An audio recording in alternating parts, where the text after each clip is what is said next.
দেখো, আজকে আবারও আমার মেয়ে বলে কি না, মা কিচ্ছু রাঁধবা না, গরম পড়েছে, কালকে অনেক কিছু রান্না করেছো, খুব রাগারাগি করেছে, বলেছে কিচ্ছু রান্না করবা না।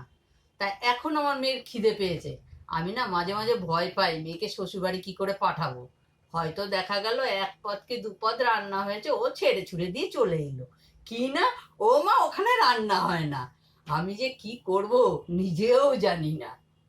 তা আজকে মেয়ের এখনো খাবার মেয়ের কাছে নিয়ে যাইনি, এবার নিয়ে যাচ্ছি, নিয়ে গিয়ে মেয়েকে দেব। তা দেখি, দেখাই কি রান্না করেছি তোমাদের। তো এই হচ্ছে উচ্ছে চচ্চড়ি রান্না করেছি, একটু শাক ভাজা রান্না করেছি, একটু হচ্ছে ওই কালকে লাল শাকের ওই ডাঁটিগুলো ছিল, ওই লাল শাকের ডাঁটি দিয়ে একটু কাটোয়া ডাঁটা দিয়ে তরকারি করেছি কুমড়ো দিয়ে, একটু মাছের ডিমের বড়া ভেজেছি, একটু আলু ভর্তা করেছি, আলুর চোখা, আর একটু বড়া ভেজেছি মুসুরির ডালে, পটল ভাজা, আলু ভাজা, বেগুন ভাজা, আর করেছি একটু পটল পোস্ত। তা যাই হোক, বেশি কিছু দিইনি, হালকা পাতলা দিয়েছি। এবার মেয়েকে একটু ডাকবো, তার মধ্যে দেখাই আরেকটা জিনিস রান্না করেছি।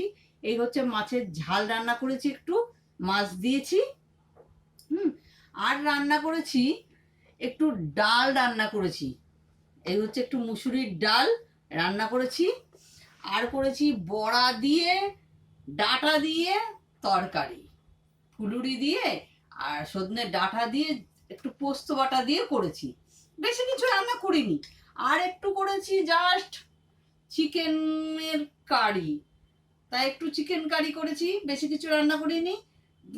এই কয় পদ হবে, মাত্র 1 2 3 4 5 6 7 8 9 10 11 12 13 14 পদ।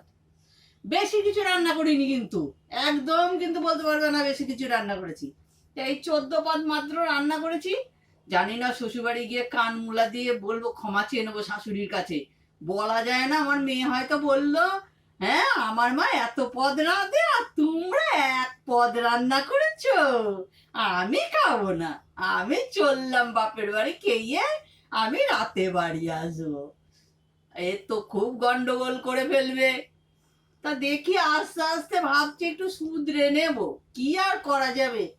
আমিও তেমন এত পদ রান্না যে কেন করি নিজেও জানি না, ভালো লাগে রাঁধতে। রান্না যেন রান্নাঘরে ঢুকলে যেন আর কিছু মনেই হয় না কি রাঁধবো, যা পাই সব রান্না করে ফেলি, কি করব।